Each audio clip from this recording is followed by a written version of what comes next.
The Lansing community is mourning the loss of longtime Lansing Everett boys and girls basketball coach Johnny Jones. Jones passed away Monday at the age of 75. Our Tyler Driesinga shows us his success as a champion coach is just the beginning of the legacy he leaves.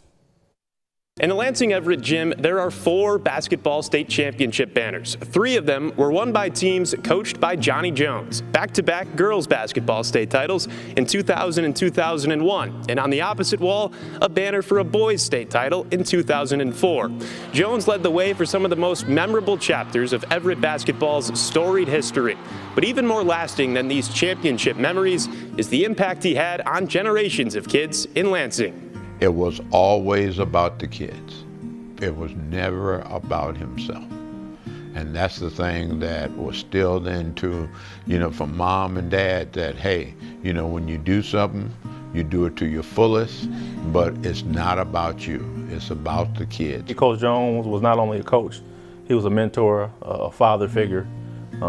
He was a hero, to myself and so many in the Lansing community. And I'm just glad that I got a chance to be a part of his life and still have a great relationship with him over the years. For over 3 decades, Jones was a stoic, quiet presence on the Everett sidelines. The way I coach now, a lot of that I get from him, my demeanor on the court. Coach Jones wasn't one just to be yelling or saying stuff just to be saying stuff. So when he did say something during the game or the course of the game or practice, it held weight and had value.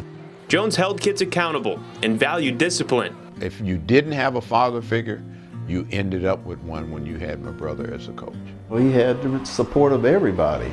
Everybody knew, he's going to give it to you real, and you're going to be disciplined. Your child is going to be more disciplined than it was before he got him.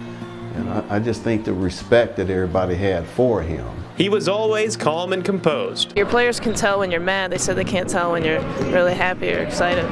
Well, that's my wife said the same thing because I don't smile a lot. But those who knew him best will tell you story after story about his sense of humor. Happy birthday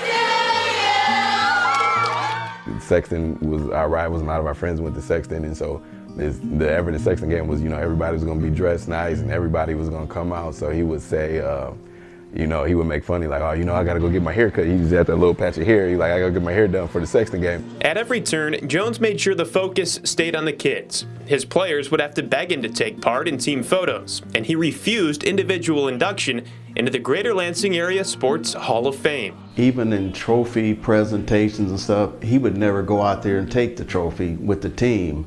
He would send his assistants out there, he'd send his wife out there, and he'd stay back. He said, it's about my team, it's not about me.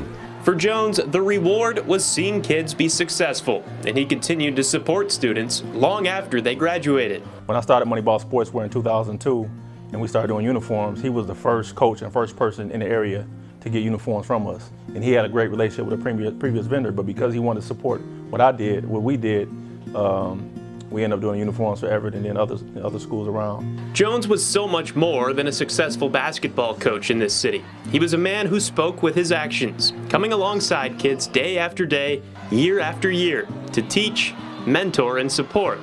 A quiet man whose impact will speak loudly on his behalf for years to come. What you do and how you do things in life can affect so much more than just yourself. And there's so many of us that are, good people, or we still work in the community or do these positive things because of Coach Jones or because of the values he instilled in us and the way he carried himself. That's the one thing that I think about every time, in the last couple of days is how wonderful he was in giving back. And now these young people that he has touched, the most important thing that you can do in honoring him is to also give back. In Lansing, Tyler Driesinga, 6 Sports.